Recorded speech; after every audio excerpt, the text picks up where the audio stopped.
Good evening, everyone. You're listening to another episode of the Tall and Short of It podcast. I'm your host, Justin. And I'm your other host, Aaron. Welcome back, ladies and gents. Yeah, good to see you, man. Now, let's just jump right into it because it seems like we're going to have a pretty packed show. We have three best of fives to go over. We have an F1 race to go over, some other odds and ends. Now, Aaron, start us off this week. Tell us your rose, thorn, and seed from today or this week. Cool. What do you like? What don't you like? What are you looking forward to? So rose, I would say, is have a long weekend coming up with the Memorial Day holiday. So looking forward to that. Gonna hopefully get to just chill a little bit. I feel like I've been kind of running nonstop for a couple weeks straight. So with stuff on weekends and everything, so it'll be nice to have a more relaxed, longer break. Thorn is this week at work's just been kind of crazy, and I feel like I've gotten everything I need to done, but it's just been a bit hectic and kind of has thrown me off my normal game a little bit. And my seed, I think, is looking forward in the F1 season a little bit. I'm very excited, especially after this past week, to see how things shake out. So looking really forward to that. Nice. How about you, my friend? So for my rose this week, we got a nice spring little rainstorm that blew by today. Took the high of 90 all the way down to like a 70. So that was nice. Hard rain coming down, didn't last too long, but really cut the heat. And the humidity too, which was yeah, it was gross today. feels good, man. My thorn for today is, it may sound like a rose at first, but it's a little bit of a thorn. I finished Black Science Volume 3, which is a graphic novel series. Black Science is the graphic novel series. I finished the third volume. Gotcha. Which, is that a hero, or is it like a hero story, or is it a... I wouldn't call it a hero story at all. Gotcha. All the characters in it are like pretty deplorable and selfish and, make a lot of mistakes. However, that was the culmination of a couple years wait for the whole series to be done, for Ian to get the omnibus, and for it to be in my hands. So it's always a bittersweet feeling when you finish a body of work, it being done. Although it was a great read, I pretty much loved every minute of it. It was a pretty big mind fuck. So that's always fun. Now, my seed for the week, I have a couple of clients. One was a new client today, and I think we did a really good job with him. So hopefully we'll see him in about a week or two. He didn't reschedule today, but I have a feeling that he might. And then on top of that, another client that I've been seeing for a bit, he's doing pretty well. So all good things on the horizon, but good things that are behind us. The Monaco Grand Prix.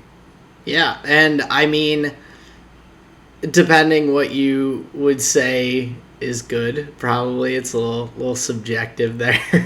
The race itself was, there was a little bit of excitement, I guess, a little bit of a shakeup, but overall it was kind of what we expected with the race itself, which was 78 laps of the leader being out front and just kind of hanging on, everyone just managing tires, not a lot of passing, not a lot of battles. But nonetheless, we definitely have some interesting storylines coming out of it. So, yeah. Now, the one thing that I had heard, I was listening to the F1 podcast, and Damon Hill was talking about, and I thought this was an interesting distinction, and I think a good framework to lay down before we talk about Monaco, because I have a feeling that a lot of it may come back to this idea. Now, Damon Hill talked about, and I just thought this was like really interesting. He said, well, if there's any fans that expected this weekend to see a race on Sunday, well, that's just false expectations. He said what you're in for at Monaco is a meditation. And I Okay. thought that was a really interesting word to use. And as I kind of thought about that a little bit more, it is interesting. It's more of a like meditation in the sense of, because you're not worrying about like racing other drivers too much, not necessarily worried about the overtaking. While there were spots that it showed that it was possible, it's not the main game. So it is more, to use his word, a meditation on just hitting consistent lap times, precision, the endurance of it. 78 laps is an incredible amount of times around that track, especially with the barriers. Yep. So the more and more I thought about that classification of it not being a race but being more of a meditation, I was like, that is a very interesting way to look at it. Yeah, and it seems like a lot of the drivers and teams kind of refer to it as like you're managing through the race. Mm-hmm. Like you're not really fighting. You're not really doing anything too crazy. You're just kind of managing yourself, managing the tires, managing the car, making sure, like you said, hitting consistent laps, not making mistakes. And when you have 78 laps on such a tight course, like one tiny mistake could just throw off your entire race. And really, I mean, you look at Charles Leclerc, who one of the big storylines was that he crashed during the last lap of, or last couple seconds really of qualifying. Mm-hmm. Ended up not being able to start the race, but he had looked clean and fast through every section of qualifying till that last section, where he ended up hitting the wall, knocking his tire and his drive shaft loose, and then binning it. It's so easy to do on that track because you are playing with the smallest of margins. So a meditation is definitely a cool way to think of it, or an interesting kind of description for that. So, And as I understand it, Damon Hill is the like ex racing driver that they have on that podcast. yeah, he is. So I think that's coming from a perspective of a guy that's done it. So I thought that was really interesting. And then so let's talk about the Ferrari crash in qualifying, because that ended up having implications for the race and leading Charles Leclerc to have quite the roller coaster of a weekend. You want to walk us through that a little bit? Yeah, definitely. So, with Monaco and how kind of slow a lot of the corners are and everything can be, for qualifying, a lot of the teams were doing slightly longer runs. Usually for qualifying, you'll see a team go out, do their flying lap, coming out of the pits to warm up the tires, and then just go right into a hot lap. So you're just immediately, after 3/4 to close to a full lap, just going and gunning for it. With Monaco, a lot of the teams were doing kind of a flying lap, then an out lap, then a hot lap. So they're doing an extra lap in between. So coming into the end of qualifying, we have Leclerc on top right now with the provisional pole. He's coming through. Max Verstappen behind him, setting the fastest Section 1 time for all of qualifying, looking really good. Leclerc, after Max had gone, he had done his flying lap, come out, started a hot lap, and then aborted it. So he looked at it, said, I have a little more time. I'm going to just get the tires up, go through, and put in a quality last Right. qualifying shot to take pole. Leclerc ends up in the wall, red flagged, and everyone who was trying to improve their position is all of a sudden just stuck where they were at. So that leads us to Ferrari trying to make some changes to and repairs to Leclerc's car to get him ready for the race. They didn't feel like changing the gearbox was something they needed to do. But then during the initial formation kind of lap that the drivers had, Leclerc's car ended up not getting power, having issues with that gearbox, and then not even being able to start the race. So Right. Max in the front row has no one next to him. So it's just no one in spot 1, Max in spot 2, then Bottas and I believe Lando in row 2 right behind. So Okay, so they didn't move everybody up. no, so it was Bottas and Sainz. Sorry, not Lando. Oh, wow. Yeah, so because it's not like he had pulled out before the race day started. So with the formation lap, they kept everyone in their same spots. Max didn't move up and Valtteri to P2 or anything. And it's effectively the same thing. It's just the side of the track that you're on. Kind of, yeah. But then that ended up making it a little bit of a weird start because Valtteri all of a sudden had no one in front of him. Typically during a race start, as many of you would know, the drivers in the second row, if they get a jump on the first row, have to kind of make a move to the outside, to the inside to try and find some open air to try and get past someone right off the line. With Valtteri having no one in front of him, if he gets a good start and Max doesn't, he can just shoot right past him. There's no. And Valtteri was 3, right? Valtteri was P3. Valtteri was 3, so gotcha. So he actually gains advantage by Leclerc's DNS. Yes, definitely. Yeah. Okay, I understand. Yeah. So Max though did get not quite as good a start as Valtteri, but good enough, and he took the racing line and was able to get Valtteri behind him and.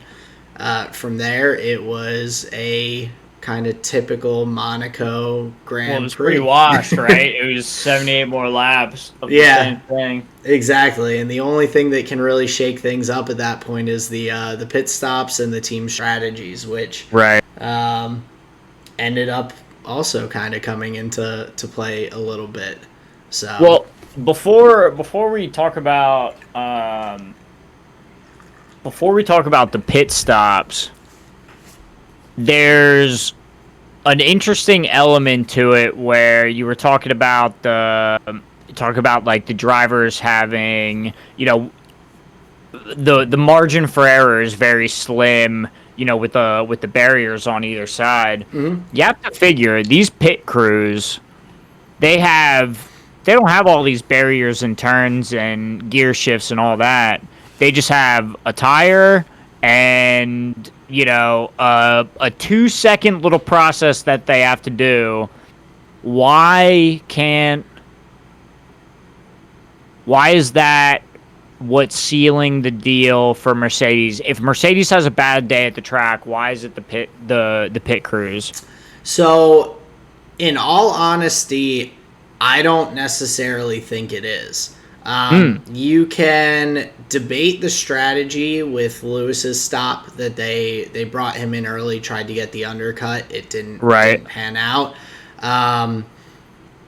Most likely, and I'm not 100% sure why it didn't pan out, but I believe it was just due to the way traffic ended up with Lewis coming out, being stuck kind of with some slower drivers that held him up, and then the drivers who did the overcut, being Perez, Vettel, and who was the other one? Gasly, I guess. Yeah, Gasly, Vettel, and Perez. They all had a little more clean air. So I don't think it was a bad decision by Mercedes.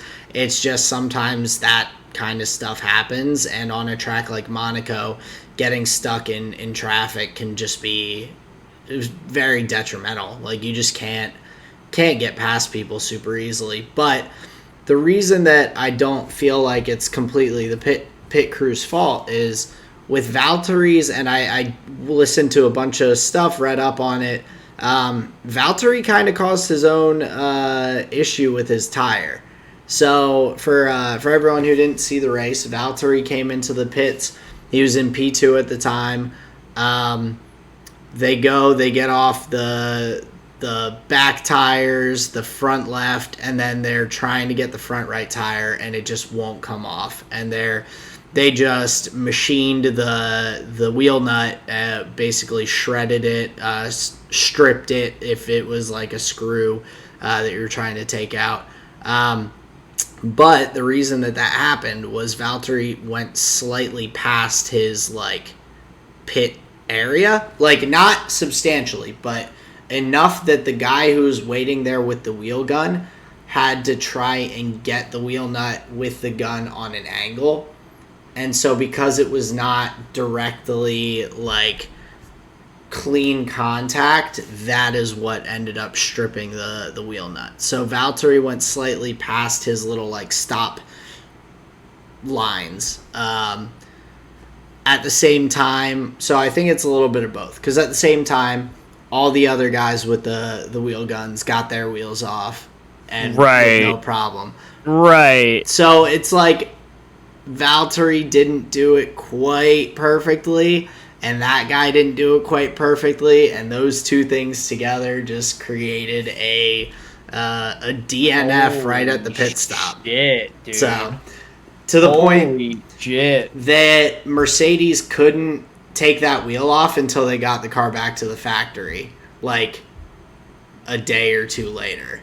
Like that's how badly the wheel gun just ripped that thing to shreds. And there are some videos out there online that you can see it, and you just see as the gun is going to take the wheel nut off, you just see metal just fly, like little sharp shreds of metal just like flying off the axle. So, oh wow. Jeez, oh man. Yeah. Do you think that guy's still on the pit crew? I'm sure he is. I mean, things happen in pit stops, and it's just sometimes you just mess up. And, like, typically a mess up isn't going to cause this severe of an issue, but this time it did. And honestly, Valtteri just has some garbage luck, man. Like, he has had a number of like issues and DNFs and poor performances due to things that are kind of outside his control. And like Definitely. Lewis doesn't seem to have those. And so I mean, obviously, I think we both agree that Lewis is the better driver for Mercedes, but at the same time, he definitely has had better luck. Even if you look to last year when Mercedes, Valtteri had a puncture in a tire that ended up him spending almost an entire lap to get back to the pits with one tire blowout. Yep. Lewis's blows out on the last lap, and he's able to hang on three wheels for a victory. Like, it's... Well, the conditions are also different in that sense there, too, right? Yeah, definitely. But it's just those kinds of things, like, you see them both have the same kind of issue, and Valtteri gets screwed by it, and Lewis just ends up... It works out for him. Yeah, but you have to figure, like, is that due to... That's got to be due to just minor differences, like when it's the exact same car, practicing, like, the exact same protocols, that's just minor difference, man, in, like, the teams, right? Definitely. And so... Crazy. And just the fact that those minor differences seem to always play out negatively for Valtteri. Just it's rough, man. It is. Well, I'm curious if it's the karma for all those naked Sauna. all those naked sauna trips, man. They're like, no, we don't like that.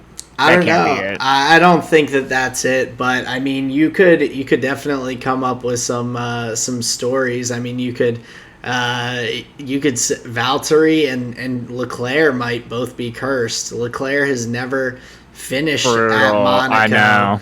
And this time he didn't even get to start the race. So like, that's his home race. He's a Monegasque, which is a really wild thing to call your citizens. I think that's kind of a crazy term compared to what most people are called from their hometowns and home countries. But yeah, I'm curious, like, what the conjugation requirements are for that it's required. Like, are there any other?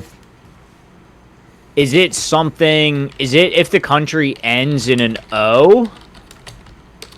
I honestly don't have any idea how that. Because I feel like you could easily just say like a Monacan. That's what I would have assumed it was. Right. But Monegasque. He's a Monegasque citizen. With QUE at the end. It's I don't know. It's pretty cool. Pretty cool. It is, and it's different, but the man might have a slight curse on him, and Valtteri seems to have just an affinity for similarly bad luck. So well, he lives there too, right? Valtteri, I don't know if he does. I think he has a second home there. Maybe that's the key: is don't live at the track if you want to finish there. Don't live in Monaco. Don't live in Monaco. Just visit. But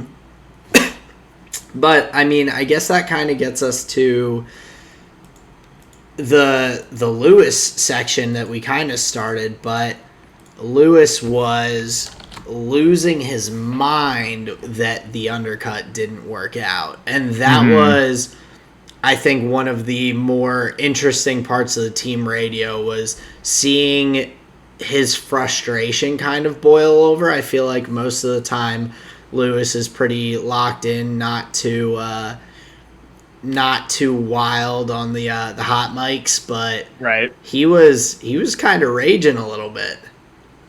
Well, and that's got to be a culmination of the whole weekend just not really being able to get the performance out of the car that he needed. And there always seems to be a simple explanation with Lewis. It's always, this or that or one thing. But they said it was a tire issue throughout the weekend, not being able to get temp into them. Colder track, colder tires. They weren't able to get the grip that they needed. It's interesting coming out of last year when they had the DAS system, the DAS system, that steering thing that helped them get, warmth and control in the tires. Yeah. It's interesting to see now on the tracks that really require good tire management because it is so windy in this and that and slower. It is interesting to see the Mercedes struggle. However, if you're a bit maybe tech savvy as to what something like the DAS would do, maybe it's not that surprising that the Mercedes were having trouble. Now, Valtteri was at the top of the grid, and he doesn't have the DAS, so that's a bit of a washed argument too, because like I said, they have the same vehicle, but there's elements to it where maybe Lewis just got a little comfortable on that DAS system, and it did a little more work for him. Yeah, I think that it's not having that definitely hurts, but no one else on the grid does this year. So I mean, they're kind of on that even playing playing field a little bit, and Lewis, like, he just wasn't able to get as much out of the car as Valtteri was in Right. qualies and everything. So, yeah, Well, we it's saw that with the McLarens as well. yeah, Big team diff. Big team diff. Big Lando Norris diff, dude. yep. So High tier analysis. big team diff, but It's just a driver diff, dude. That's all. driver difference. Um, well, I think that definitely was interesting to see the kind of big gap between Ricardo and Lando, but I still am just kind of chalking up Ricardo's performances to him getting comfortable with the car, just kind of the same as I am with Perez. Like, Perez has he showed last year in multiple occasions that he has the ability to potentially challenge for pole positions and everything. And he started ninth on the grid, where Max was second on the grid. Like, there were Right. a lot of teams that were kind of spread apart. The only teams that were really like that close together with both their drivers were the Ferrari drivers, up until Leclerc ended up DNSing. So, Okay, so now maybe Monaco isn't the right track to do it for, but I was going to say, like, can we maybe expand that up a little bit? Like, what's the difference between these drivers that were not able to see the cars so close together or closer together? Is there that much of a discrepancy in the drivers? somewhat. Is that like the young versus old thing? I think it's a little bit of that, but I think that the drivers that we would expect to be closer to their counterparts, the majority of them, it's their first year in these cars. So, for instance, like Perez, like it's his first year with the Red Bull car. It's only the fifth race of the season. He was P9 to start. Max was P2. We had. Do you think it's that hard of a car to drive? No, I don't think it's that hard of a car to drive necessarily. I think that it's just more the challenge of being in a new car. Like, I think that the technical differences between the cars gives them completely different feel. Like, you have the Red Bull car uses a really high rake, which basically means they have a really high, like, their tail is higher, and more, the front is more angled down, so it gives them more downforce. Last year, Checo was in the pink Mercedes, which the Mercedes was low rake, right? Yes, and Mercedes, that is a concept that they stick with consistently. The Mercedes has a pretty low rake, similar. The Aston Martin, I believe, has a low rake. So there are those, like, even though you would maybe think underrating car differences. and that was one of those things that was like that the Christian Horner interview with the guys on Pardon My Take, when he was asked, like, oh, like, a lot of people just think that whoever drives or whoever has the best car is going to win, and that's why Lewis is a champion. Horner was like, no, it comes down to, like, a third the driver, a third the chassis, and a third the, like, engine. Like, those parts. So 2/3 of that equation is differences in the car. So it could be anything from the way the engine initially picks up when you're hitting the gas. Like, there are, I think, so many fine details that, even though, like, obviously they're capable of driving the car to a good level in F1 as a whole, they're not able to get the maximum out of the car without getting more time in it and more comfortable, I think, is the best way to kind of look at that. Do you think, now this would just be purely speculative, and maybe a lot of what we talk about is, but Do you think the lack or change in wind tunnel time has contributed to this? Well, no, the wind tunnel. Yeah, dumb question. The wind tunnel isn't for driver control. That would be like the sim and stuff. The wind tunnel's for aero. Yeah. So, Never I mind. mean, no, but I mean, it's always good to kind of spitball, think through different things. But I mean, you look at this, and if you're looking at the grid for qualifying, like Max was a good ways ahead of Sergio. You have Leclerc three places ahead of Sainz, who's new with Right. Ferrari this year. You Right. have Lando up in fifth and Ricardo down in 12th. You have Fernando Alonso in 17th and Ocon up in 11th. Like all these drivers, the only one who was like a new driver for their team this year that outperformed their teammate was literally Sebastian Vettel. It's the only one on the grid who is the new person on a team and out-qualified their teammate.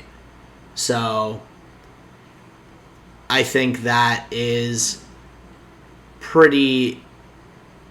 I mean, correlation does not equal causation, and like I can't necessarily say that's exactly why, but I have a feeling that plays a pretty strong part in why these drivers are kind of lagging behind their counterparts, especially on a very technical course like Monaco.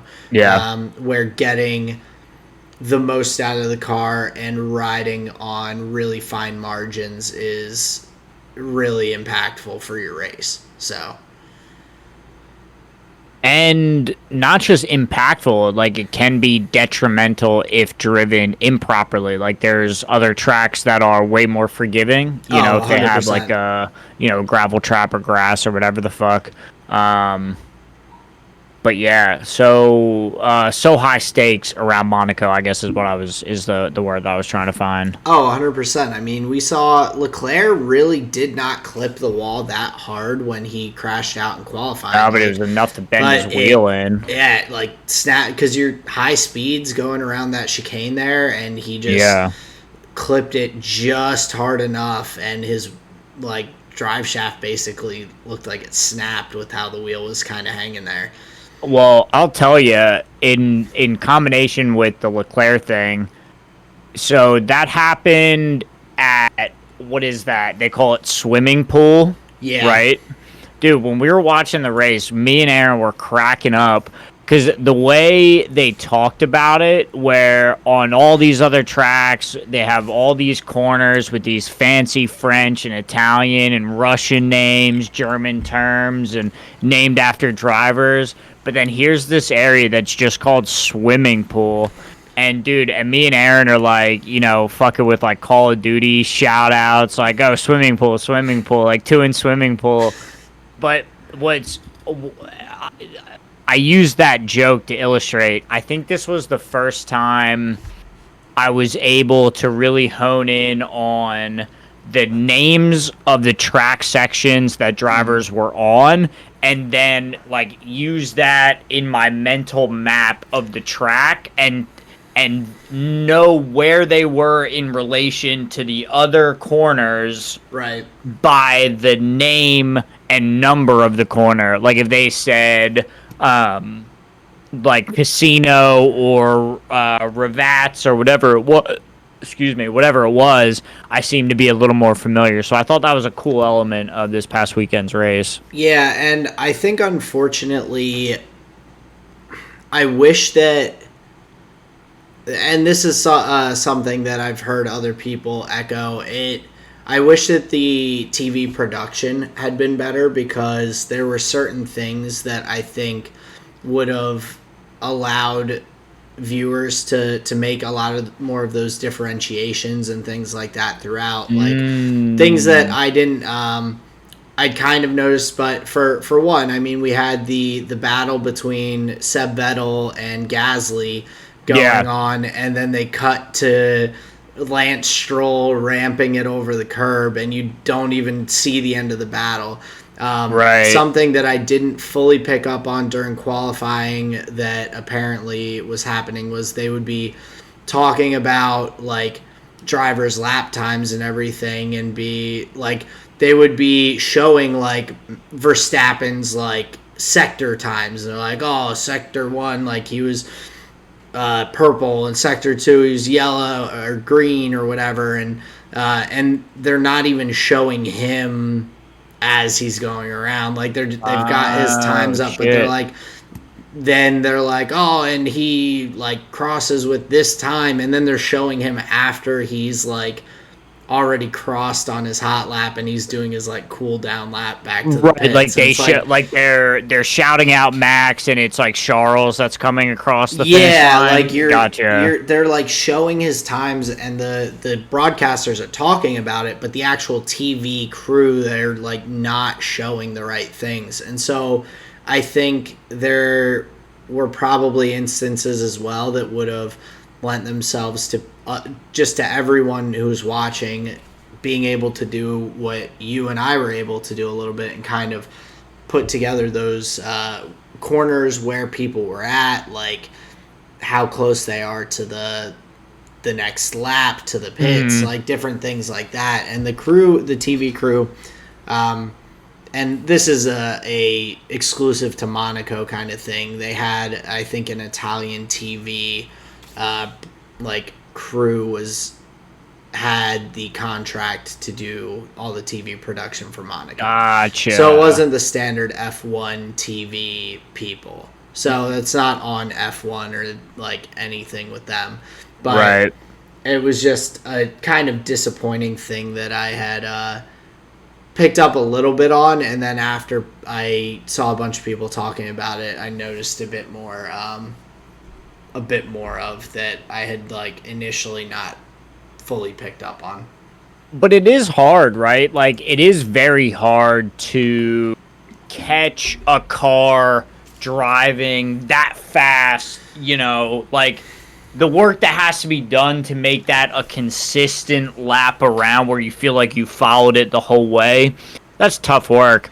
It is, but especially I was going to say it's frustrating though, because like Monaco is one of the Grand Prix that is like, it's probably the most watched by non F1 fans like, in the world. Like, and just to see that's how the production is disappointing, because it's like kind of the Super Bowl of F1 in a sense, where it's something that people will watch that they are not like it could act as like the ambassador to the sport in a way, or like it could be like someone's first race, or like the Indy 500 is. The Indy 500 is the, what do they call it, the greatest spectacle in sports or something like that.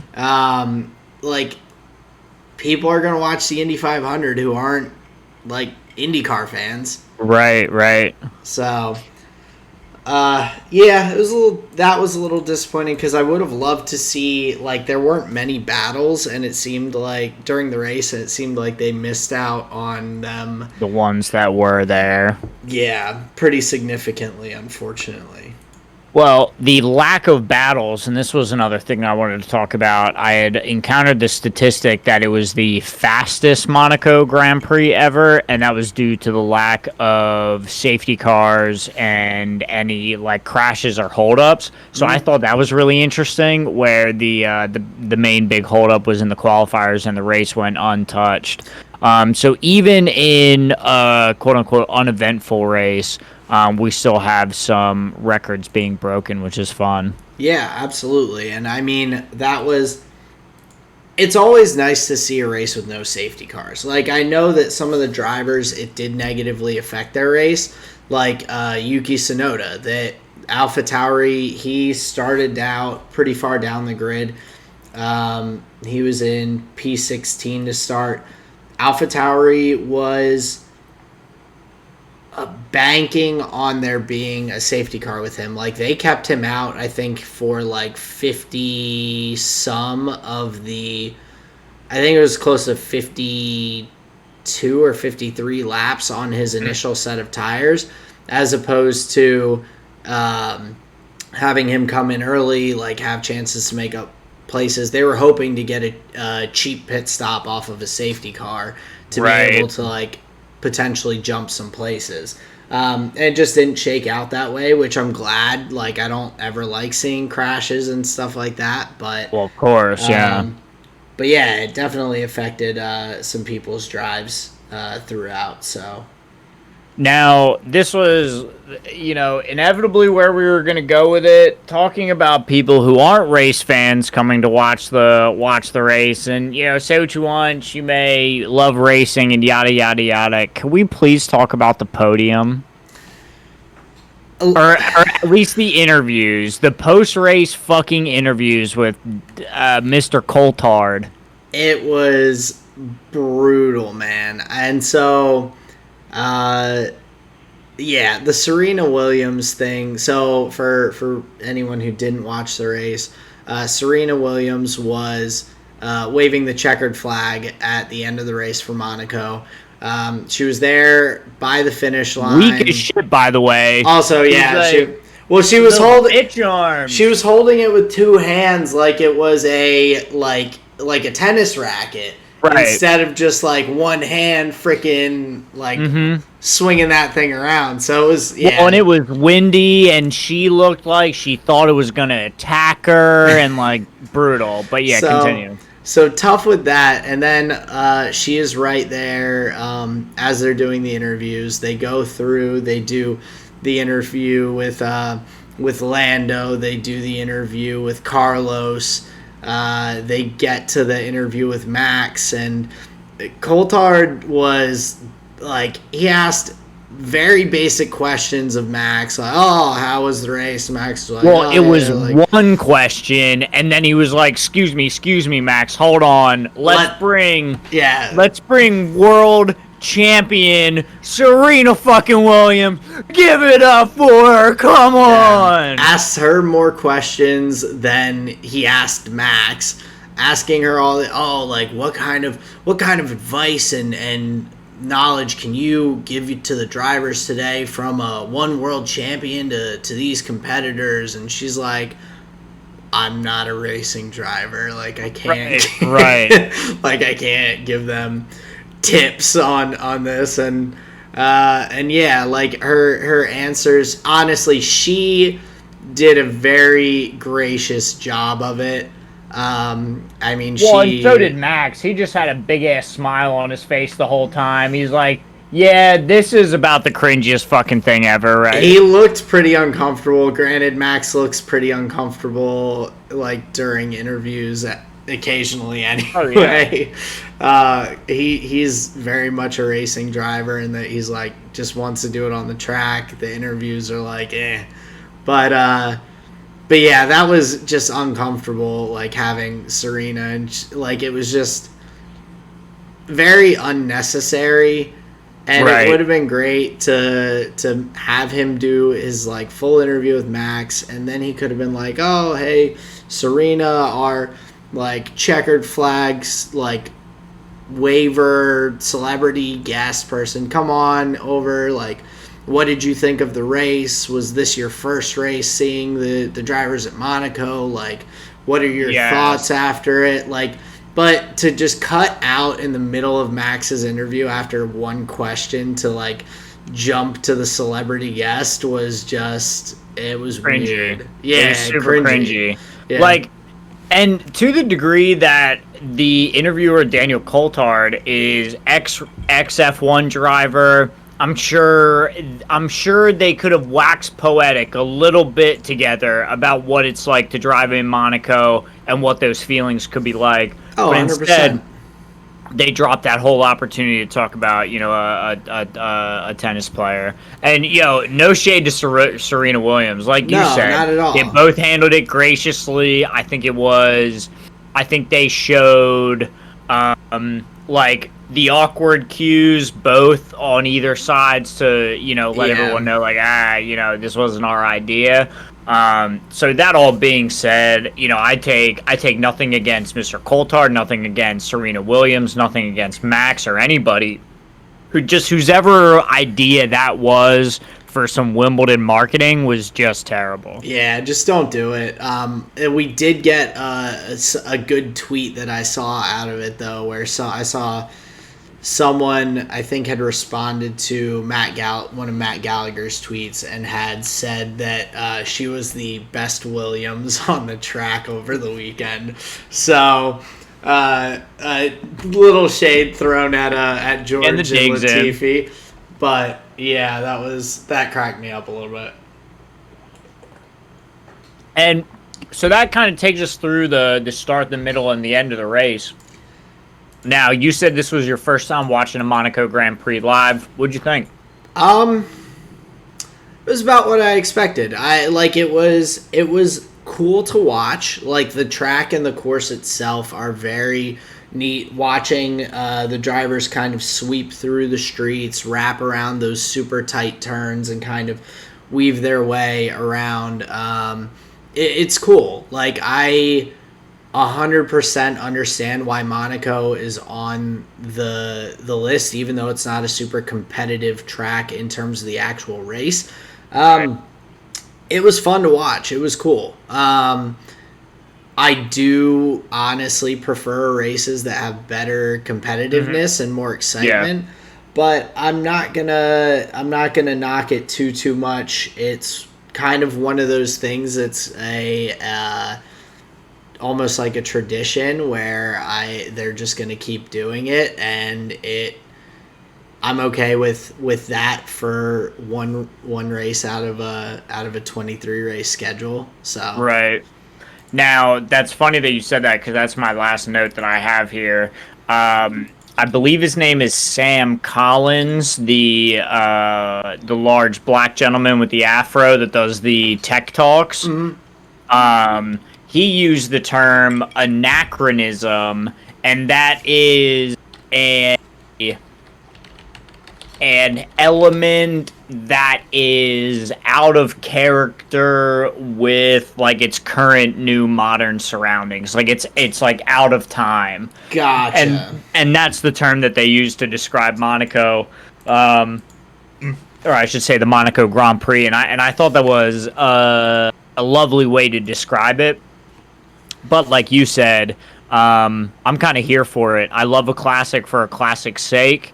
And I think that's a fun element and really shows how rich the tradition and history is within the sport, which makes me want to come back and learn more. And, you know, there was something in the air with the people who have been to multiple of those races on the broadcast team. There was something in the air about their attitude, and it really came across, I should say. Oh, absolutely. And I mean, like, just to speak on that, like, if they for whatever reason decide to cut Monaco out of the schedule, I think it would be a bit of a mistake in terms of that. They have this history. There's so much like the tradition and everything going on with it.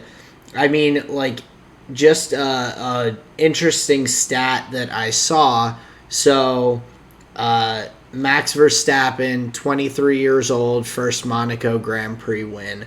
Sebastian Vettel, 23 years old, first Monaco Grand Prix win. Lewis Hamilton, 23 years old, first Monaco Grand Prix win. So damn. That is one of those things that it's like, Lewis is a 5-time, I think I said the other episode, champion at Monaco, and there are all these drivers who have had 3 wins and multiple wins. I think it would be a disservice to those drivers who have like performed really well on the track to just cut it out, especially with that much like history related to it, being one of the longer standing tracks that they go to on the schedule. So, and it is a technical track enough that I do believe that it's still like is up to snuff with the other tracks. So yeah, I'm not sure they would be looking to cut it anytime soon. No, I hope they don't. So, yeah, I really enjoyed my first watching of Monaco and the Grand Prix. I was very, very happy that it was like not disappointing in that sense. That even though the race wasn't as exciting, that I didn't feel like I was missing something. Like I still enjoyed it and got see the value in it. So I was pretty happy with that, being my first time watching it live. So I so fast, right? You know, like it feels as though the laps just kind of just keep on ticking, which tells me that like I'm kind of engaged the whole time, right? oh, definitely. We're talking about the different elements and this and that, and then all of a sudden the race was over. So yeah, I think it was just as good as any of the circuits on the calendar, man. Yeah, and I guess kind of speaking on the race being over, just to kind of uh, moving towards the end of the F1 segment for this week. I mean, we had Max, Carlos Sainz, and Lando on the podium. A pretty cool podium, like to see Ferrari perform really well, even without Leclerc being on the grid to get P2. Lando getting a podium for McLaren in Monaco. Like, he was amped about it afterwards, which was awesome. Checo putting in a good performance and coming P4. And then Lewis just kind of got stuck down in 7th and couldn't really get past. Like, Gasly, I think, after the race was talking a little bit and was kind of like, yeah, it wasn't an easy race for me. I had Lewis on my ass the entire time. So that was it was an interesting way for things to shake out, but had huge impacts on the standings as well. I mean, massive. Yeah, it's actually a record-breaking impact. Yeah, I mean, we have Lewis only getting 7 points, coming in 7th. He did get the fastest lap, so 6+1. But with Max coming P1, Sergio coming P4, we now have Red Bull in the lead of the constructors for the first time in I couldn't tell you how long. It's been a while since anyone's really had a lead in the constructors other than Mercedes in general. I was kind of going back through and looking, and Ferrari was the last one to really have that at the start of a couple of the seasons. I think 2017 and 18 primarily. Right. But then they had such a big fall off; they weren't competing for the top. Right, and so first time in a while that Red Bull's been at the top, possibly since the start of the hybrid era. Wow! I don't believe, like, they've always been competitive, but I don't think they ever even really started the season off with like a race win that had them in first over the past 7, possibly 8 years, maybe. And this is only round 4, right? Or was this round 5? This was 5. Okay. So yeah, we have let me double check. Yeah, so Bahrain, Italy, Portugal, Spain, Monaco. So this was 5, round 5. But not only did Red Bull take the lead in the constructors by one single point, Max now has his first lead ever in the driver's standings. He is this is his first time leading on the way to his own world championship. So he's up 4 points on Lewis. Lando, with his third place finish, jumped back up ahead of Valtteri into P3 in the driver's standings. So things are shaking up very interestingly. So I'm here for it. Yeah, definitely love it. Was a great race on Sunday. It was a bit of a recovery day for both of us. So sorry we didn't do a race companion, but don't fret, there will be more. There definitely will be. Moving on to the next topic. Obviously, busy weekend for us. Start us off on Friday morning, Aaron. Friday morning. PSG Talon versus Royal Never Give Up. We Yes, had a sir. 3-1 victory for Royal Never Give Up. They never gave up. You love saying that and hate it Dude, at the it's same time. such a fucking corny name. It's just as bad as the Red Bull Baron play or the new Axe Body Splay replay, whatever they call it. Anyway, PSG Talon versus RNG. RNG goes 3-1 in the series.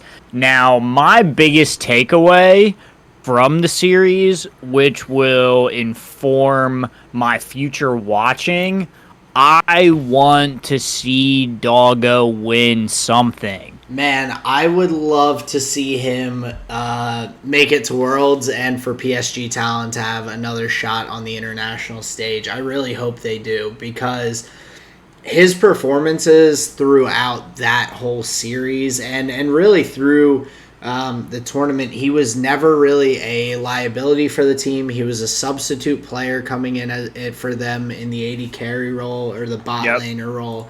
And the man was on fire. I mean, game one, Kaisa 5-3-2 in a loss. Only person really to go positive on his team in KD.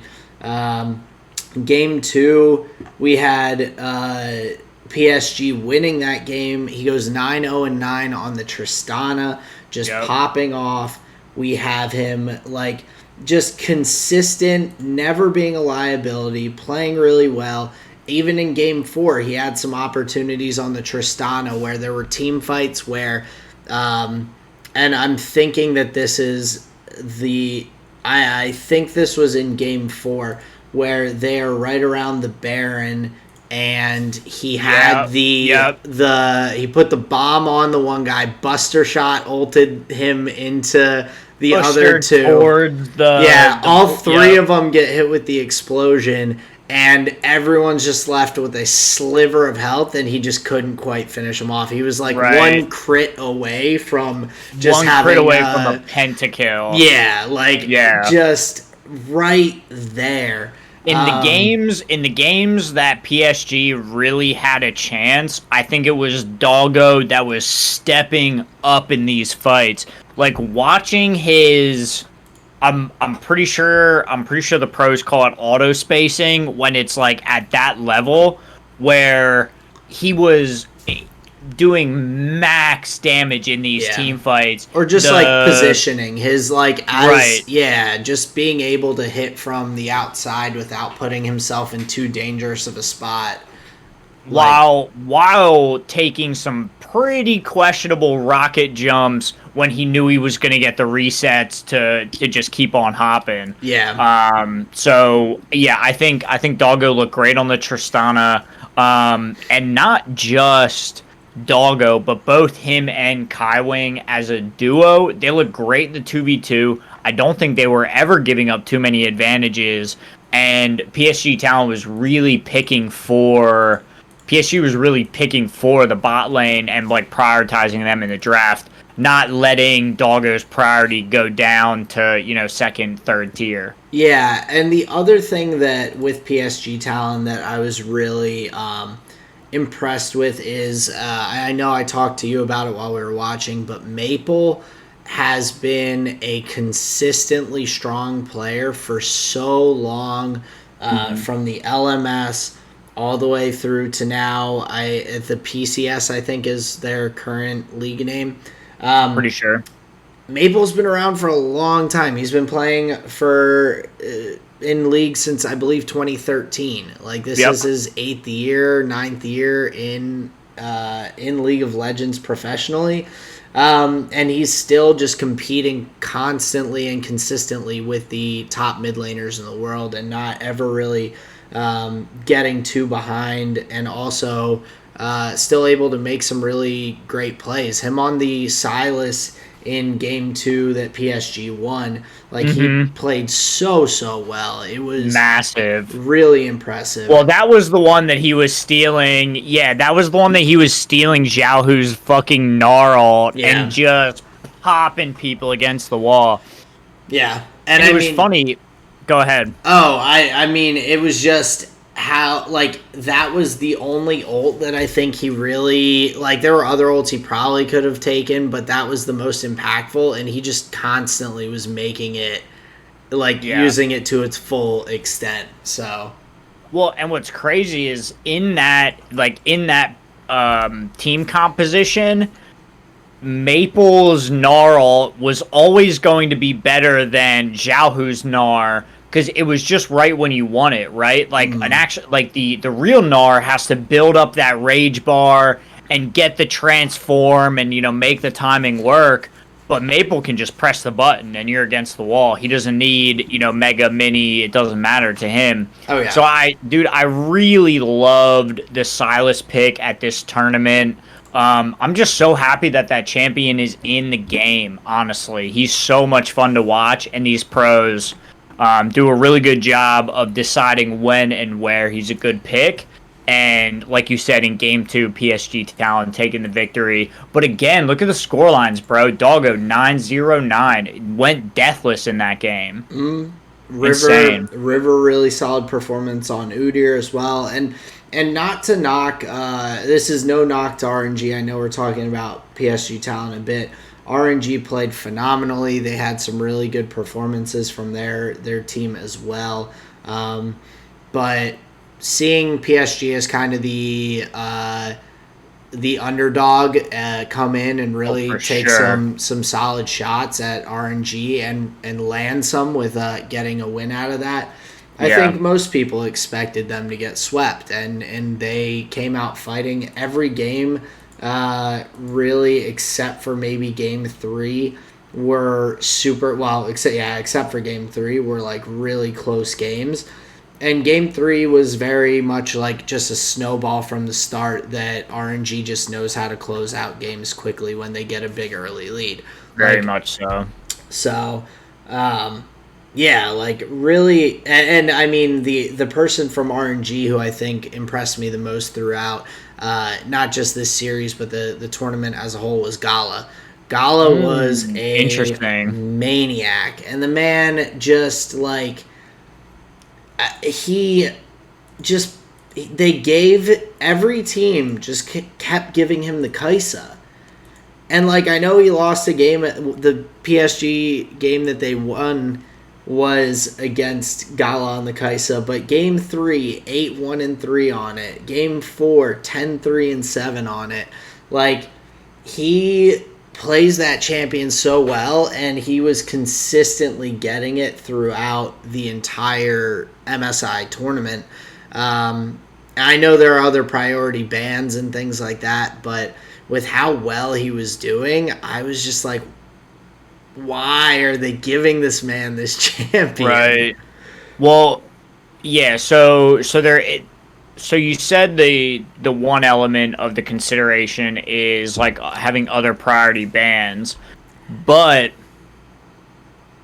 this I started like getting keen to when I was really watching him closely in team fights. So what you'll notice about Gala's Kaisa over other players playing on the same champion is it seems he has a greater understanding of when champions are going to be isolated for his Q.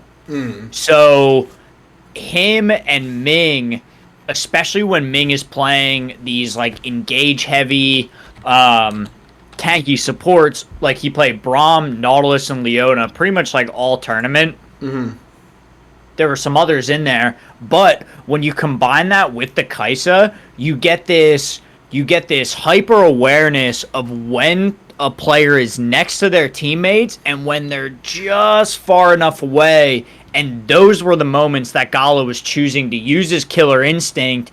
And when from our perspective, it looks like he's going into the middle of a bunch of enemy teammates, in reality, as he's porting in, he's getting the isolation with his team, right? He's actually in the advantageous position to then hit the invisibility, reposition, and continue hitting the auto attacks. Like, I think that's what made Gala so deadly on the Kaisa, is he was ready and willing every time to follow Ming on either the hook or the Zenith Blade or the Braum knockup or whatever it was going to be. And it's the understanding of when that killer instinct was going to be in isolation and when it wasn't. Yeah. And I think that's what really separated him as a player throughout the whole tournament. Definitely. And like you would see him in team fights and you're like, he's kind of on the edge. He's not really doing a lot. He's thrown out a Q to get a little bit of damage with the Acathian Rain and all the little pew pew pews coming in. Yep. And then like, yeah, I there were so many times I was like, oh my god, that guy's so low. Oh, like eliminate him, and he's just holding it, and then all of a sudden he just dives in, gets 3 kills instead of 1, and it's team fight over. Like he really knows how to play that champion so well, but like we saw that throughout the tournament. And so it that's wasn't just why, in the knockout like, stages. Against Damwon, people were banning away Showmaker Zoe frequently. And you didn't see any target bans of the Kai'Sa against Gala. Not in a sense that he's bad on Tristana or that he's bad on Varus or bad on Senna or whatever. But, like, he's just a maniac on that champion. Like, don't give him Kai'Sa. Well, and doesn't it just enable the play style that RNG wants to be playing? Just pile on top of you with these hooks with the CC. You know, it fits right into their wheelhouse. It seems like for the team and not just the player. Oh, absolutely, and you see them with these like dive comps essentially, or just like.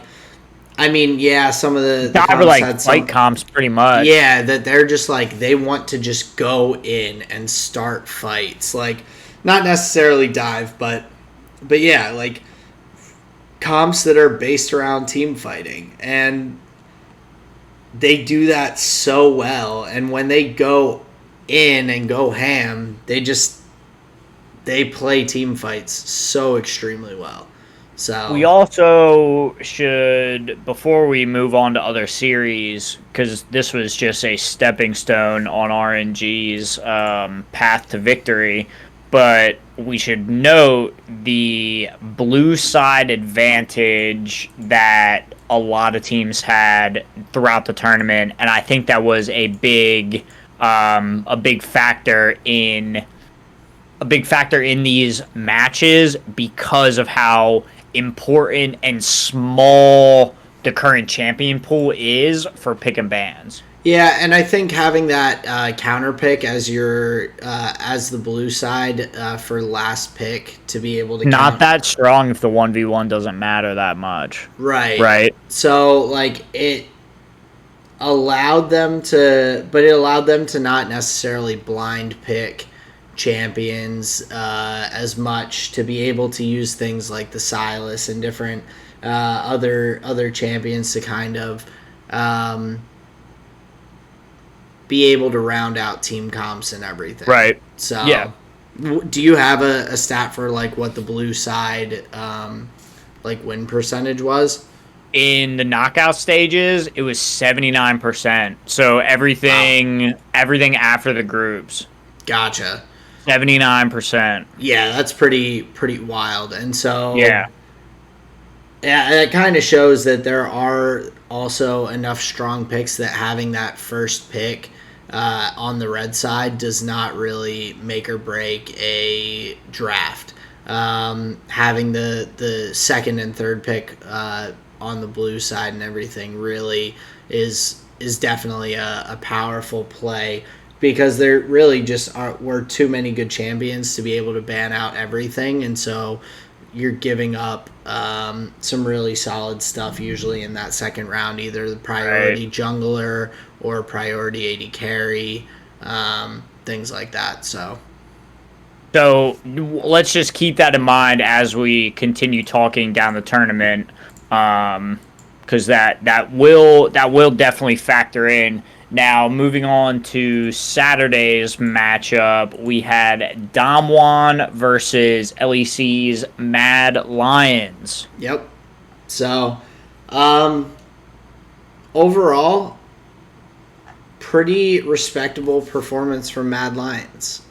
I would think so. Pretty disappointing performance from Mad Lions at the same time. It's the LEC, like,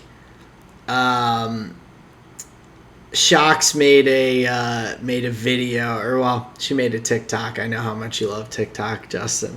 What? But it was like one of those memes that it's like, oh, like, remember back in 20 blah blah blah blah blah where this LEC team was up on, like, Misfits was up 2-1 on SKT, the world champions. Oh, right. And like, oh, how did it finish? Oh, they got 3-2'd. And it's like, oh, but then Fnatic was up 2-1 on IG at Worlds 2018 or whatever. And it's like, 3-2. Oh, how'd that end up? Oh, they lost 3-2. But Mad Lions got up 2-1 at this year's MSI. Oh, and did they win? No, they lost 3-2. Like, it was... I mean, they made it to the semifinals. They put in strong performances, but Damwon, when their backs were against the wall, just took it up a notch, like a big notch.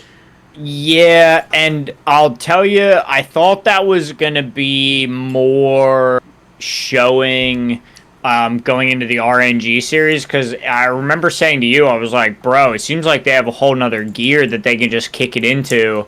And maybe that's the difference between just Damwon and Mad Lions. Maybe they were able to rally in that final game 4 and 5.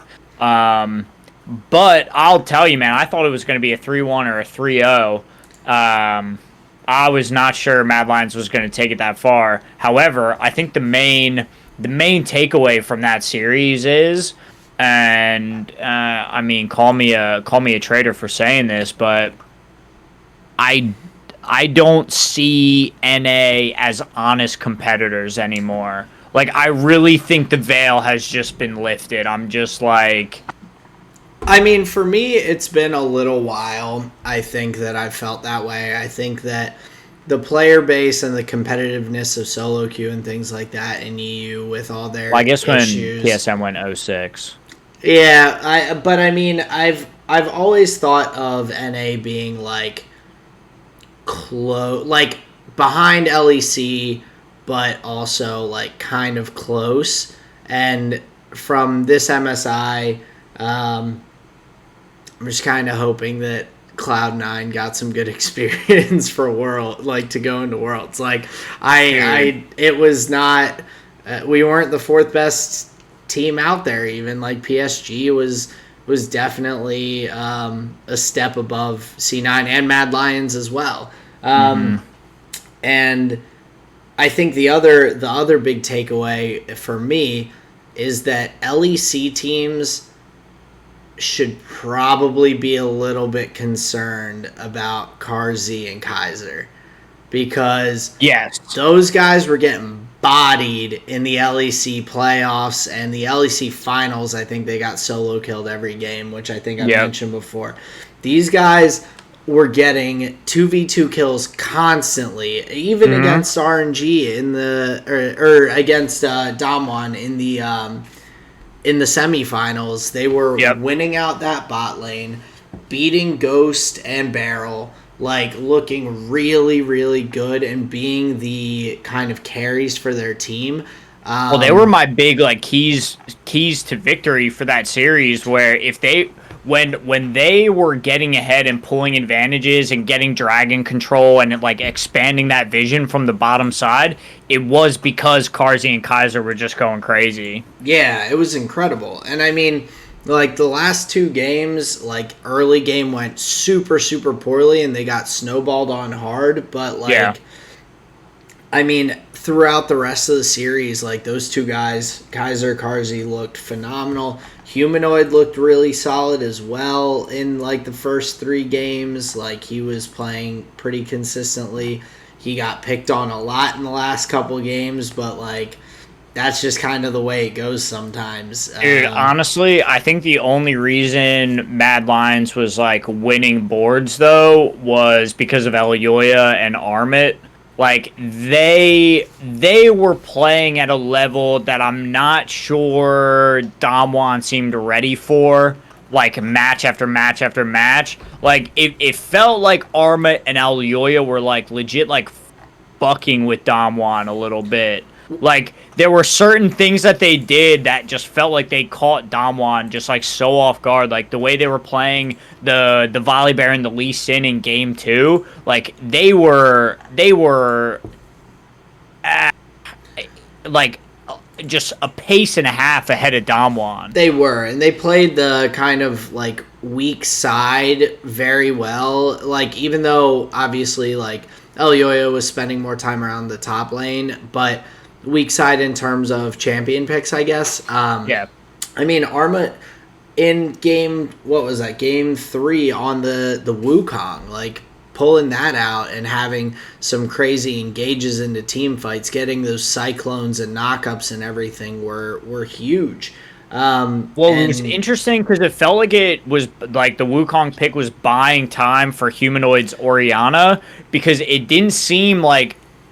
I mean, these fights were so scrappy and Mad Lions was so comfortable to take the skirmish that it always felt like Humanoid was trying to catch up. But you get that double ult from Wukong where, like, you're knocked up once and you're like, let's go again, and you get knocked up again. So, like, it really felt like that was like a time buyer for these guys where Humanoid was just able to get the shockwave off every single time because of how much teamfight control the Wukong had. Yeah, really phenomenal, like, composition and some really cohesive champions to be able to do that. And so they performed very well just in that series. But like we said, Damwon, when it mattered, Showmaker just started going off. Game 4 on that Silas pick that you mentioned, being able to steal some big ults, primarily the Gnarl, and he also used the Kai'Sa ult one time to get in there in a team fight and everything. So that pick was huge. And then game 5 just was a brutal snowball. That was a clinic, yeah. It was I mean, that was classic Game 5 fashion, right? Like, how often does that happen where you have, like, this back and forth, like, you know, each team wins 2 games, one, you know, and then the last one is just a smack in the other direction. Yeah, and I think the other thing that I wanted to mention just about that series was Game 4, how Damwon kind of stamped their victory just sitting outside of Mad Lion's fountain, just killing them again and again and again, getting into their heads a little bit. Like, that was pretty Although I would like to comment on that because the caster, I'm pretty sure it was Medic, I think his nickname is. During that match, live, like, as it was happening on camera, he was like, and breaking their morale and their mental. And literally all 5 members of Mad Lions literally had smiles on their faces, just like, go next, this is fine. So, that was a bit meh. Yeah, but I still think... another day. I definitely agree with you. They didn't look that, like, shaken by it, but I think at the same time, like, the fact that Damwon did that showed, like, how comfortable they still were, and they're like... It is very knee on the neck, if you know what I'm saying. Oh, yikes. I'm just gonna move past that. But, yeah, like, Damwon showed their dominance. They're like, we can beat you this badly, and, like, this is how it can be. Well, that's what I was talking about, the other gear thing, man. Like, it seemed like they had just this whole other, like, all right, well, we can beat you on this level now, too. Yeah. It didn't come up that way in the RNG series, even though that series was a great one, went back and forth, each, 1 and 2, 1 and 2. But yeah, overall, man, that. It was an interesting series to say the least. Like, what about Canyon on the Rumble just every game? He just looked strong, and Rumble is a very good pick. I think it's a really In the strong. jungle, which is amazing. Like, he used to be like the top lane thing, like, oh, you gotta whatever, and now it's like, just put him in the jungle, do obscene damage. Everyone should have been playing the Rumble in the jungle skin. It bothers me that not everyone was. There's literally a skin. It's too on the nose. It's too easy. There's literally a skin called Rumble in the jungle, and hardly anyone was using it. It's upsetting. Lame. Lame. But yeah, the Equalizer, one of the great team fight alts, and Kenny was using it beautifully. Yeah, absolutely. It's definitely a little funny seeing Lee Sin in the top lane and Rumble in the jungle role. That's pretty weird for me, being a longtime League of Legends fan and player. What a time to be alive, right? Oh, absolutely. What a great album. They get so much free advertising from us. I know. All right, so moving on. Moving on to the final series. Damwon versus RNG. Royal Never Give Up, baby. They're never going to give up. I mean, very good, very competitive series. I mean, game one was a bit of a stomp. Gala 11-1-9, like just all the score lines for RNG in that first game are just crazy looking. They were just able to, like, that is a dive comp. Like, that is Leona ult, Leona diving in, Udyr running in to stun people, Gragas, you've got the headbutt, or not the headbutt, the body slam flash in the ultimate, and then you've got the Nocturne who can just go in and pick off whatever squishy has been, like, popped off, I'm sorry, I'm looking at the wrong game. That's game 5. My bad. Got ahead of myself. Well, it was pretty much the same team comp. They just had Ming on Nautilus. It was pretty much the same team comp. But to your point about the Gragas, though, I'm glad you brought that up. Like, think about it. That was kind of the linchpin of the whole series, where I don't think Damwon was prepared to draft around the Gragas, and it was just such a flex for them. They were like, who's going to take it?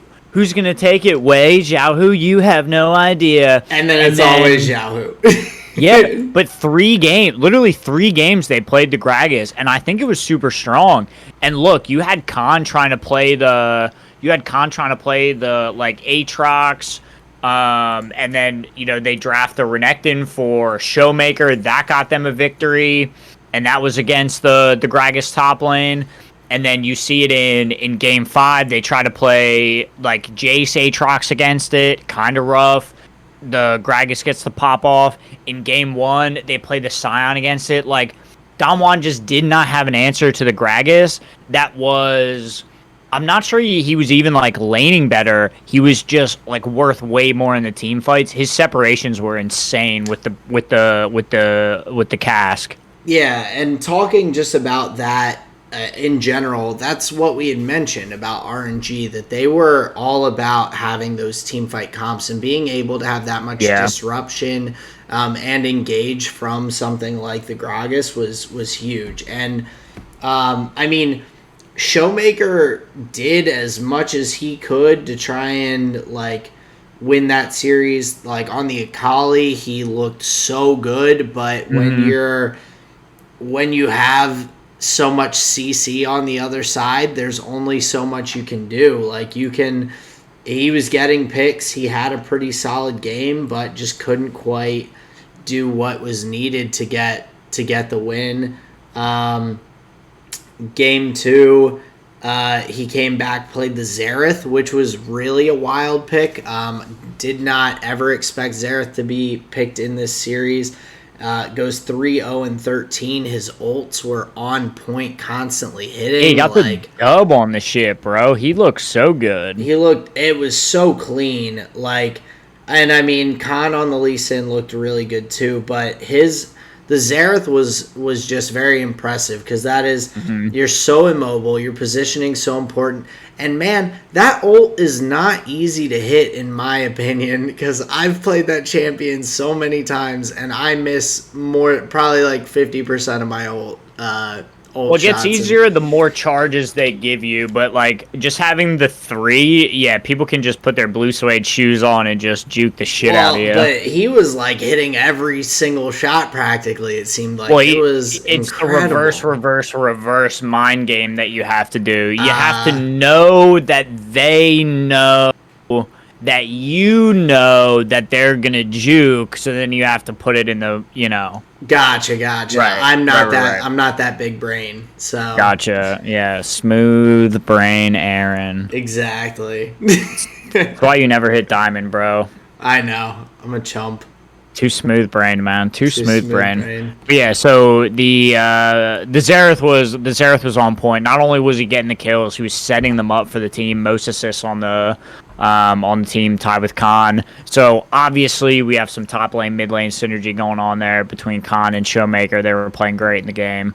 Great scoreline for Ghost in that one too, by the way. But I mean, Tristana is just like so free with the resets, and the amount of damage that she does is just unreal. Yeah, and Ghost looked really good throughout the series as well. I mean, I think I expected there to be like a Gala pentakill more than I expected there to be a Ghost pentakill, but Ghost got the Tristana pentakill in game 4. And then Gala, I think, came back. He got one in game 5, correct? I'm pretty sure that... Was it a penta or an unofficial penta? I'm pretty sure that it was a penta on the Kaisa. Oh, wow. Dude, what is it about finals that bring about the pentas, man? Players just going for it, sticking around till the final seconds of the fight. That's what it really is. It is. But it's getting those initial ones. And I would have to double check myself, but I'm pretty sure he got a Kaisa pentakill. But I know for sure Ghost got his on Tristana. Yep, definitely. In game 4, where he just... When you are able to sit there putting out damage, you get a couple early kills on the AD carry, and having someone like a Tristana or a Kaisa that's so mobile and the resets and the movement, like that's just, it's huge. So, and I thought it was interesting a little bit throughout the series to see some of the different picks that got pulled out. I know we mentioned the Xerath, but like we had a game of Akali, a game of Xerath. We had Jinx Thresh in game 3 for Damwon that was a little out of the ordinary. Canyon played the Nidalee in game 4. Yeah, game 4 Nidalee, where he got ahead very, very well and was hitting some huge spears and chunking out RNG to the point that they just could not like leave their base really towards the end to do much of anything. I mean, the Renekton mid, we had so much going on, and it was a very, very fun, very good series, I think. I couldn't ask for much more of an MSI Finals other than a 3-2 really solid, well-played series throughout. Like both teams obviously made some mistakes in their losses, but I think both teams were playing to a really high competitive level throughout the playoffs as well as the finals and just the tournament in general. Yeah, I would definitely agree. It was fun watching the favorites of the tournament be slowly eked out by RNG to the degree that come Sunday, it really seemed like RNG was the better team going into that matchup. And I was really keen on seeing the Royal Never Give Up squad like leveling up over the course of the tournament and coming around to take down the previous year's world champions. I just find that to be such an encouraging storyline where teams are always leveling up, and the once great is never there long. So your dynasty is always up for grabs, and I think that's pretty dope. Yeah, definitely. And I mean, this is RNG now winning. This is the second MSI that they've won. This is now. They had it the first time they did it, right? They did. So their first time. Let's see here. I have to double check. Yeah, they had Uzi their first time. But I think this year Gala really showed himself as being kind of a potential like 80 carry kind of replacement for Uzi in like Upgrade. I think that Parallel shift. a little bit. I think that the LPL has a lot of good 80 carries. I mean, we saw sure. Huang Fang in Worlds. We're seeing. Yep. It was Wage Out, Uzi, Viper, all those dudes. Yeah, and we're seeing Gala. Like, so it's kind of a new era of like quality 80 carries from the LPL, which is pretty cool to see. And also, this is now Zhao Hu being, I believe, the first player to win multiple international tournaments in different roles since he was the mid laner. Oh, that's sick, dude. Switched to top lane. So nice. Another just pretty cool thing in general for him to be able to kind of take that and just switch roles and still be performing kind of at the top of the class, as it were. So yeah, definitely, and he definitely got the better of Khan, I think, in a good number of those matchups. So yeah, really proven his mettle. Definitely. So I'm very excited to see what we have coming up in the second half of the year for League of Legends. June 4th. June 4th, not too far. Excuse me, not too far away at all. I am hoping that Cloud9 comes back and looks consistently strong and utilizes some of the experience that they got to see where their weaknesses are to just kind of stomp NA. But that's my my bias coming through. Well, their big weakness is they're gonna realize that their jungler wasn't that good, and they're gonna get a new jungler. Oh yeah, Blabber's gone. No, totally gone. But yeah, so it's just looking very exciting for coming up, and I'm really excited for Worlds. Like, I know it's a ways out still, and we still have a lot of League of Legends to play, but these international tournaments are so fun, and I really enjoy them. I wish there were more throughout the season to break up the schedule. I know it's tough, especially right now with COVID, to try and get people all in one location from all over the world. Right. But man, like the IEMs and things like that we used to have were so a blast, good. And I would love to have more of that, because I think there's so much value in getting to play teams from all different regions like this. So definitely, because it can only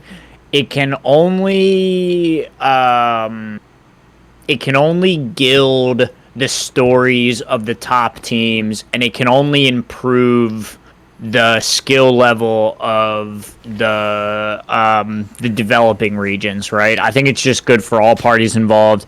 Everybody loves seeing BRTT on stage. Everybody loves seeing Maple. Everybody loves seeing these legacy and historic players that are still playing up to snuff with the best in the world. So for veteran viewers and new viewers alike, there's storylines that I think anybody can get into. And that's what draws me to these international tournaments. Definitely. I think that kind of hits the nail on the head very well. I think there's so much that you can get out of it, and that anyone who is a League of Legends fan can kind of find something, whether it's new players coming up, whether it's rooting for your region, whether it's seeing some of those like legacy players that are still playing. Like there are so many aspects of it that I think are really cool. For sure. So I'm looking forward to Worlds, but also, like I said, a lot of League of Legends to play, and we'll see which teams make it out of each region into the World Championships, and we'll be seeing that start back up very shortly. So. Yepers. Yeah, no date for Worlds yet, but we will keep you posted on all your League of Legends needs, Yeah, I guess you could usually say. end of October, beginning November, somewhere around that ballpark, Right. I think. So be ready. Be ready for Worlds, and we Only are back 5 in months China. away. So We're back in yes, China. back in China, which hopefully this year will have like a really cool performance and everything. Since this past year's was a little bit subdued by the pandemic. So Yeah, I think they put on the best show that they could, and I'm just happy that they had games regardless, right? yeah, doing everything from the bubble like they did is not easy. Right. Especially for putting on a good performance. But I think now that things are a bit more in check, hopefully they'll have some pretty cool stuff planned. So Agreed. So looking forward to the second half of the 2021 League of Legends season. That was your MSI wrap up. We covered Thursday, well, it was Friday, Saturday, and Sunday of the best of fives. RNG wins it out 3-2. Your 2021 MSI champion. Shout out China. congratulations to Royal. Never give up. Hell yeah. Now last thing for the evening. We didn't get to it last time, but for Magic the Gathering, we have our deck tech of the week. We're talking about Elenda the Dusk Rose. Now, I'm not going to mess around with the camera setup this week. We can do a little bit of a shorter one, and that's going to happen with some of these decks. So not all of them are as, what would you say, like worth a conversation as some of the other ones. But I figured this week we could go through a couple of the kind of key cards, what the deck does, because obviously it's still together. I still enjoy playing it sometimes. Definitely. And so Elenda the Dusk Rose is a white-black commander. So we're going to be kind of looking a lot of creature cards in this deck. So it is going to be a pretty creature-heavy deck. A lot of low mana cost creatures as well. So big thing looks like just from my first looks over, trying to get some early creatures out, and hopefully being able to build kind of a little army to attack. Yeah, so this is your traditional, your basic, your run-of-the-mill, just vampire tribal, you would call it.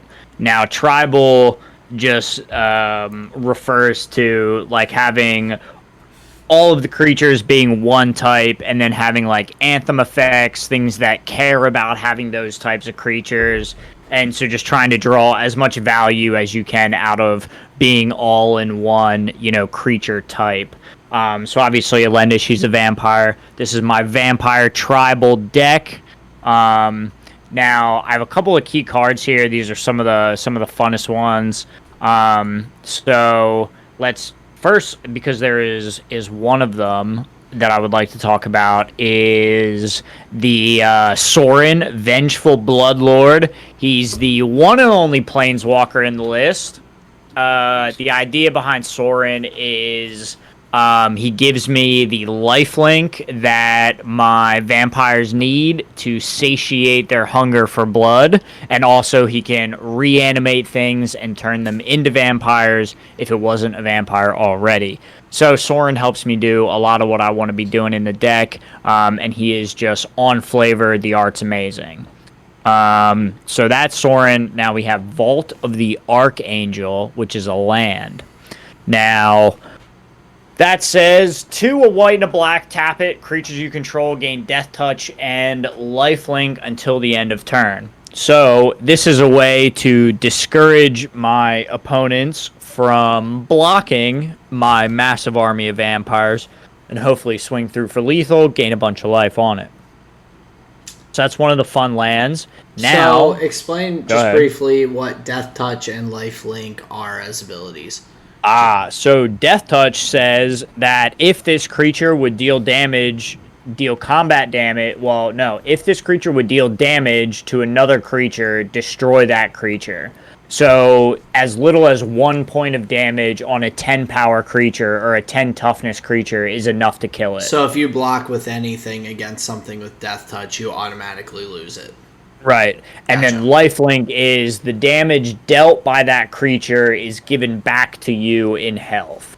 Okay. So it's like life sucking. So that's our Vault of the Archangel.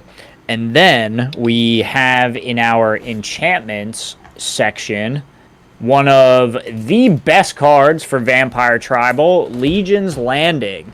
It's 1 black mana. It says when it enters the battlefield, make a vampire with lifelink. And then when you attack with 3 or more creatures, transform Legion's Landing. Now, transforming it means flip it over. There's an image on the other side of the card. And it turns into a land for 2 and a white, and tapping it, I can create a 1/1 white vampire creature token with lifelink. So it's a land that can build my vampire army. Gotcha. We love Legion's Landing. Now, the other enchantment, and this is one of the things that's going to keep me alive in the game. This is probably the most cheesy card that I play in any of my commander decks. I don't think it will ever do any good for anybody, but it's in here because it's flavorful. So it's Lich's Mastery. It's a legendary enchantment. 3 black and a black for an enchantment that says it's hexproof, so it can't be targeted by your opponents. It says you can't lose the game. Whenever you gain life, draw that many cards.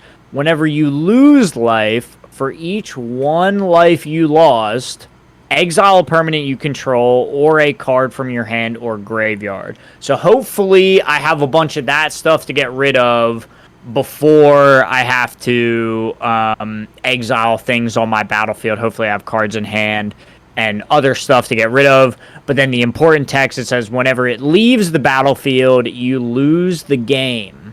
So it's like an undead curse that you're kept alive by dark magics only for so long, and you can still be unmade. So that's always a fun card. Most of the times that I've cast this, it's only been a couple. It has pretty much lost me the game. I would have been better off not casting it. But that's always fun and very vampire-esque. Yeah. So we have that in the deck. Now, I would like to draw your attention to more vampire tribal stuff. So if you go to the artifact section, we have Birthing Bows. Okay. Now, 4 mana, tap it. You can make a 2/2 colorless shapeshifter. Shapeshifters are every creature type. So there's another way to just continually pump out 2/2 vampires. There are also demons, dragons, knights, soldiers, and squirrels, but they're also vampires. So Birthing Bows is fun. I like that card. And now we have a couple of creatures that we can go to. These are like the highest value creatures in the deck. I won't bore you with everything. Most of them are basically just in the deck because they're a vampire. But these are the ones that are like important. So we have Legion Lieutenant, 1 and a black for a 2/2. Other vampires you control get +1/+1. So that's what you would call a vampire lord. Gotcha. Then you have God Eternal Oketra. She's 3, a white and a white. 3/6, double strike. Whenever you cast creatures, make 4/4 zombie warriors with vigilance. So it's just a way to grow your army as well. And then the biggest card draw engine that you've ever seen, we have Champion of Dusk. He's a 4/4 for 3, a black and a black. He says when he enters the battlefield, draw X cards and lose X life, where X is the number of vampires you control. So hopefully he'll be able to draw us a good amount of cards. Now you have the Sanctum Seeker, 2, a black and a black, a 3/4 vampire knight. Whenever a vampire you control attacks, each opponent loses 1 life and you gain 1 life. So hopefully that'd be a way to drain our opponents on a big attack if we have a lot of vampires stacked up. And then our last 2, I'll start with Vona, Butcher of Magan. 4/4 for 5. Vigilance lifelink. Tapper pay 7 life. Destroy target non-land permanent.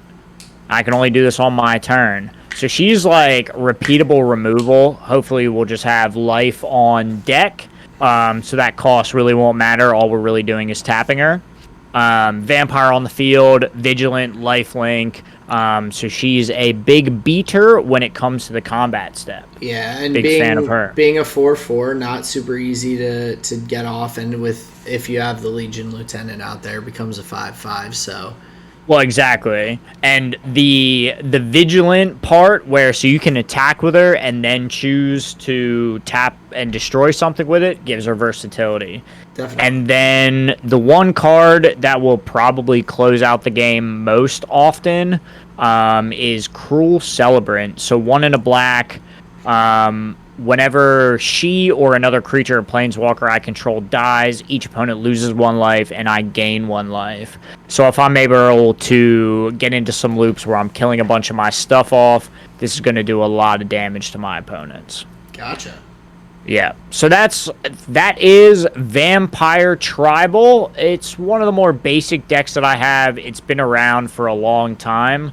And most of it are cards from like a couple of different sets just because they like had a lot of synergy going together. I haven't added to it a terrible lot. There were some cards that I swapped out recently, made some improvements. But for the most part, it's pretty much, basic, mid-power, just Vampire Tribal. Gotcha. Very cool. Hell yeah, man. So, another solid deck tech. Some more interesting ways going through that is like we said, a white-black deck, which is we're kind of going through a mix of just about everything. So by the end of it, we'll see all of the color combinations, other than like the 4 colors. Yeah, so very cool. To wrap things up, though. You want to end with our new segment, Aaron? Yeah, so this is a suggestion. I wasn't sure if you were going to do it, so I wanted to cut it in there. Go ahead. Definitely. So this is a suggestion from my good friend Shane. He was talking after we did Rose, Thorn, and Seed last episode. He was talking to me about something that we did that I had kind of forgotten about from a club in college, and it is Flavor of the Week. So going through something that you've been listening to, music-wise, podcast maybe, something like that. Some good food that you've possibly had this past week, and a show or a movie that you are watching or enjoyed. So, Justin, I will let you lead off, I guess. So, my flavor of the week, the food, we went to Plaza Azteca earlier in the week. We were a little bit bad. Me and Sarah had been dieting and learning how to eat properly and making some sensible changes. But me, like a dirty degenerate I am, I said, I need a burrito. So we went to Plaza Azteca and we got their fucking massive burritos. It was so good. They have so many toppings. Dude, it's unreal. So that was amazing. Nice. We watched Lucky Number 11. It was my, 5th time watching it. It's one of my favorites, and it was Sarah's first time watching it, so that was fun. I think I kind of gave her the slip a little bit because there were a couple scenes early on that I laughed at because I find them to be funny, and especially when you know more data from the movie, they become a little more comical. So she thought because I was laughing that the movie was supposed to be a comedy. People are getting domed, people are getting murdered. So yeah, that was pretty interesting. And then so that was the show. And now, what music have I been listening to? What's kind of been in my headphones? Earlier today, I listened to the Neil deGrasse Tyson episode of the Joe Rogan podcast. He had him on recently. Nice. It was the most recent one. And as usual, they got into some pretty interesting conversations that had my eyes wide open. Nice. Neil deGrasse Tyson's always an interesting person on any show, podcast, and enjoyed him when I've listened to the Joe Rogan podcast with him before. So is definitely a smart individual, and kind of shed some light on topics that don't regularly get talked about. So yeah, that was fun. Now to you, sir, what was your flavor of the week? So for what I've been listening to, I've been kind of getting into more of my summer moods, but it's been a bit more folky than previously. So not really as much a specific artist, more the genre. I've got some new songs that I've added to some Spotify playlists and things like that, which I've enjoyed. Trampled by Turtles is one of my kind of top ones for the folk genre that I enjoy. They're Love pretty that band name. Upbeat, pretty fast kind of folk music, which I enjoy. Good food, similar to you actually a little bit. In my building we had a taqueria open up recently. Hell yeah! They're doing a kind of soft opening over the rest of the month, so they're open on Saturdays and Sundays, and then Tuesdays for Taco Tuesday. So yesterday I got each of their like 3 different meats that they have for the tacos. Mm-hmm. So I got a steak, a chicken, and a carnitas taco. Nice. Were very good. The people there that were working were pretty chill. I heard them in the back joking about my name, Aaron, and talking about the Aaron Hell yeah sketch. So hell yeah! As I was leaving, I kind of laughed when I overheard them.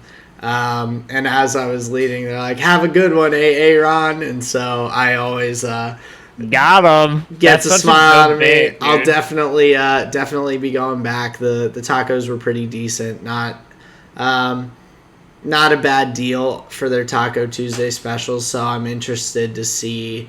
I haven't tried their like normal menu because on Tuesdays they just do like their street tacos. They don't have like full menu. So that was pretty cool. Definitely enjoyed that. And for what I've been watching, I've been watching Bob's Burgers a little bit and like getting into that. Very funny show. So even though it's more of my like, I usually watch something a little goofier in between more serious shows that I've watched or before I can get into a new serious show. So watching that a little bit has been, it's been pretty entertaining, funny show. I enjoy that. So that is a good rec. Bob's Burgers is pretty funny. Yeah. So those are, my flavors of the week. Hell yeah. Nice. But Justin, where can the people find us? The people can find us on Twitter at the tall and short of one. Most of the time, we're just posting when new videos go live, some jokes, some memes. So that's at tall and short of one on Twitter. You can find us on YouTube. Hit that subscribe button. Hit that like button. You can find us on Anchor, anywhere you get your podcasts. That has been the tall and short of it, everybody. Peace out. We'll catch you next time.